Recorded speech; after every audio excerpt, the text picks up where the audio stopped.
Hello friends, welcome back to my channel. আমি অনন্যা। আমার আর এই অনন্যা ব্লগসে তোমাদের সবাইকে জানাই স্বাগত আর অনেক অনেক ভালোবাসা। আমি তো বেশ আছি, আশা করি তোমরা সবাই অনেক ভালো আছো। আমরা এর আগে সজনেখালি আর সুদর্ণখালি থেকে এখন চলে এসেছি দোবাকি ক্যাম্পে। তো দোবাকিতে আমরা এরকম হাঁটছি, তো দোবাকির সৌন্দর্যটা আমরা দেখার জন্য। দোবাকিতে এরকম চারিদিকটা এরকম ঘেরা থাকে, প্রায় 8 কিলোমিটার এই রাস্তাটা বনের মধ্যে থেকে যেতে হয়। তো আমরা হাঁটছি, মানে দেখার চেষ্টা করছি যে কোনো পশু পাখি দেখতে পাওয়া যায় কিনা। অবশ্যই কিছু না কিছু ঠিকই দেখতে পাবো, মনের আশা নিয়ে আমরা চলছি। তো যেতে যেতে দেখছি আমার ছেলে তো বেশ খুশি যে অন্য সময় আমরা বাইরের মানে পশু পাখিরা এরকম বাইরে ঘুরে বেড়াচ্ছে আর আমরা আটকানো জায়গা থেকে হাঁটছি। বেশ লাগছে, এরকম উঁচু জায়গা থেকে যাচ্ছি, যদি কোনো পশু পাখি দেখতে পাওয়া যায়। বেশ সুন্দরবনটাকে বেশ লাগছে। এরকম ওপরে কংক্রিটের রাস্তা থেকে আমরা হেঁটে চলেছি, প্রায় 8 কিলোমিটার এরকম আমরা হেঁটে যাব বনের ভেতর থেকে, যদি কোনো পশু পাখি দেখতে পাই তার জন্য। দেখতে পেয়ে গেছি হরিণ, একটা বাচ্চা আর একটা বড়, আরও ওই সাইডে ছিল। তো এই যে হরিণ দেখতে পেয়েছি, বেশ লাগছে হরিণগুলো দেখতে। কখনো এরকম মানে মুক্তভাবে হরিণ দেখাটা আমাদের কখনো এর আগে সৌভাগ্য আমার হয়নি, কিন্তু এখন বেশ আমার হয়েছে সেটা। এর আগে চিড়িয়াখানায় দেখেছি আটকানো জায়গায়, কিন্তু এরকমভাবে খোলা আকাশের নিচে হরিণ এভাবে তাদের মুক্ত আনন্দভাবে সেরকমভাবে ঘুরে বেড়াচ্ছে, এরকমভাবে কখনোই আমি দেখিনি। তো এই ফার্স্ট টাইম আমরা এরকম দেখতে পেয়েছি সুন্দরবনে। এই যে হরিণগুলো এরকম দাঁড়িয়ে আছে, এর আগেও দেখেছি কিন্তু এটাও দেখছি, বেশ লাগছে। দোবাকিতে এসে আরও হরিণ দেখতে পাবো কিনা বা অন্য কোনো পশু দেখতে পাবো কিনা সেরকম আগ্রহ নিয়ে আবারও চলছি। সুন্দরবন একটা সত্যি অপূর্ব একটা জায়গা।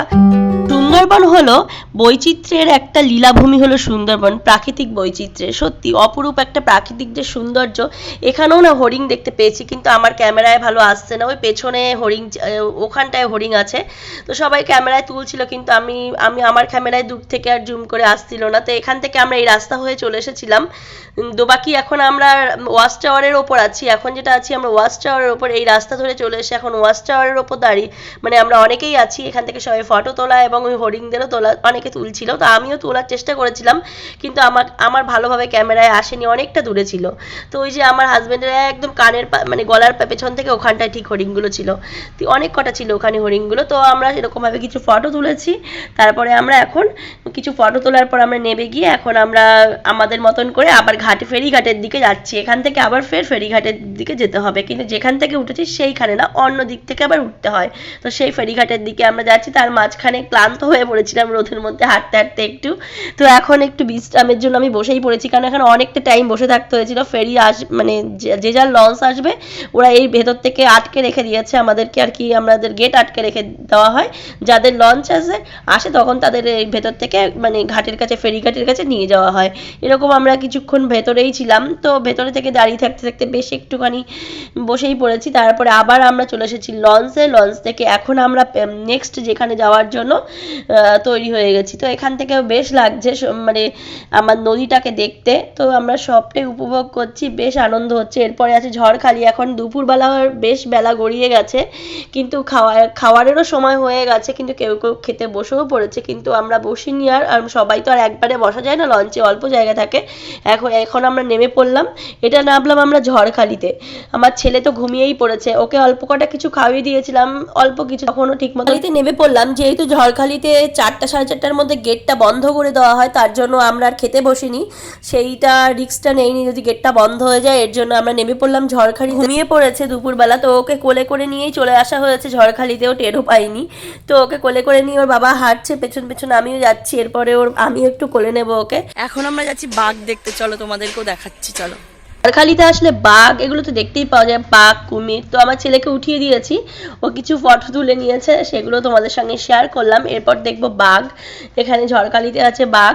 তো তোমাদের সঙ্গে সেটাও শেয়ার করেছি, এটা আটকানোই আছে, এটা মানে এরা রেস্কিউ করে রেখেছিল বাঘ, সেই বাঘ এরকম আটকানো অবস্থায় আছে। তো বেশ লাগছে দেখতে, যে কুমির, একটা বেশ বড় একটা সাইজের কুমির। এটা ফটো তুলতে পেরেছি, ভিডিও করতে পেরেছি, এটাই অনেক। যে কুমিরটা এমনভাবে এমন জায়গায় ছিল যে সুন্দরভাবে এটার ভিডিওটা করতে পেরেছিলাম। এই কুমিরটাকে আমি উল্টো সাইডের থেকে করেছি, কিন্তু অনেক তখন এখানে গিয়ে পৌঁছোইনি, তো ভালো আসেনি, ক্যাপচার করতে পারিনি। তো এটা উল্টো সাইডে কি তোমাদের ওটা দেখালাম আমি। তো এবার এরপরে এটা দুটো বাঘ আছে, ও প্রথমের বাঘটা দেখেছি, এরপরে দ্বিতীয় বাঘ, এটা হচ্ছে দ্বিতীয় বাঘটা। আমরা প্রথম বাঘটা যখন দেখতে গিয়েছিলাম তখন বাঘকে খাবার দিয়ে দিয়েছিল, তখন বাঘটা ভেতরের দিকে চলে যাচ্ছিল। এটা দ্বিতীয় বাঘটা, এই যে দ্বিতীয় বাঘটা বেশ ঘোরাঘুরি করছে। তো আমার ছেলে তো দেখে খুব খুশি, ওই আগেও বাঘ দেখেছে। আমরা আগের বছর চিড়িয়াখানায় গিয়েছিলাম। আমার ছেলে যেহেতু ছোট, এইসব ওর বেশি ভালো লাগে পশু পাখি, মানে একটা অদ্ভুত অদ্ভুত বলে, যেমন মামা আমি বাইসন দেখবো, এইসব এসব বলে। তো সব কিছু তো সব পশু আমাদের এখানে সম্ভব হয় না দেখার, বাঘ হরিণ এইসব তো আছে, ভাল্লুক এগুলো চিড়িয়াখানায় আছে, এগুলো অনেকটাই দেখেছে, কিন্তু ডলফিন দেখতে চাই, এগুলো তো সম্ভব হয় না অনেক অনেক সময় অনেক কিছু। তো যেগুলো সম্ভব হয় তো আমরা সেগুলি ওকে দেখানোর চেষ্টা করি, ওর জন্যই ঘুরতে আসা, ওর যাতে যেই সব জায়গাগুলো বেশি ভালো লাগে তার জন্য সেই সব জায়গাগুলোই আসা হয়। তো এই যে বাচ্চাদের কিছু জিনিস, এটা ঝড়খালির মধ্যেই আছে, ওখান থেকে এসে ছোট্ট একটা পার্ক আছে, পার্কে আমার ছেলে এরকম দোলনায় স্লিপারও, কখনো স্লিপারে ওঠেনি, এখানে এসে স্লিপারও উঠেছে, বেশ মজা করেছি আমরা সবাই মিলে। এখন আর বেশি সময় নষ্ট করা যাবে না, এখন তাড়াহুড়ো করে আমাদের সবটা কমপ্লিট করতে হবে, কেন বেলা একদম গড়িয়ে এসেছে। আর আমরা এখনো পর্যন্ত কিছু খাইনি, মানে সকালের খাবার করেছি, কিন্তু দুপুরের যে খাবারটা আমাদের সেটা এখনো খাওয়া হয়নি, কিন্তু এখন বেলা অনেক হয়ে গেছে, প্রায় মানে ছোঁয়া হয়ে গেছে, 4:30 ছোঁয়া হয়ে যাচ্ছে প্রায়।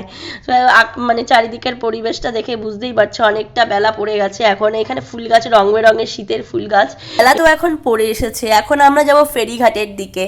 ফেরিঘাটে পৌঁছে গিয়েই আমরা গন্তব্যে পৌঁছানোর জন্য সবাই ব্যস্ত হয়ে পড়েছি। তো এখন সূর্য অস্ত যাচ্ছে, সূর্য তো ঢলে পড়েছে, যেমন সূর্যের আলোটা নদীর ওপর পড়ছে, নদীর জলটা ঝিকমিক করে উঠছে। সূর্য অস্ত এবং সূর্য উদয়ের সময় ফেরিঘাটে আসলে বেশ লাগে তখন নদী থেকে সূর্যটাকে দেখতে, নদীর ঘাট থেকে। দুপুরের খাওয়াটা কমপ্লিট করব লঞ্চেই, তারপরে আমরা নিজেদের গন্তব্যস্থলের দিকে পৌঁছবো। সুন্দরবনকে বিদায় জানিয়ে এখন আমরা চললাম।